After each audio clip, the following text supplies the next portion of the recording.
In fact, it's that in order to, that in many ways keeps that seeking going that we were talking about earlier.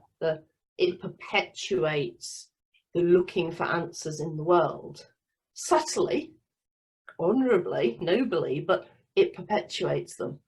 And the explore because you want to know the truth, or you want to get closer to truth, or however you want to say it. Explore because it's the most fascinating discussion.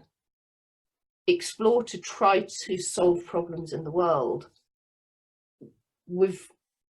It's a subtle ego looking for a purpose, looking for a mission.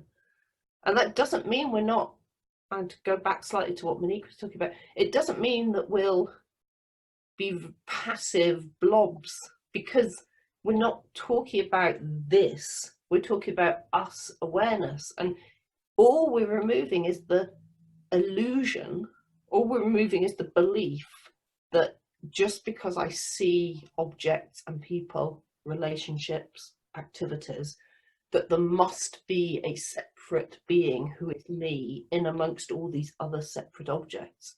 That separate being didn't exist ever. There was always just this assumption that there was this shadowy middleman between us and everything else. With the removal of the belief that all appearances required this separate middleman, experience is more direct, experience is more intimate, experience is known more as our own self. And a corollary of that appears to me, and maybe belief, that we are more effective in the world that is within us, because there's no longer a lie standing between us and the apparent world.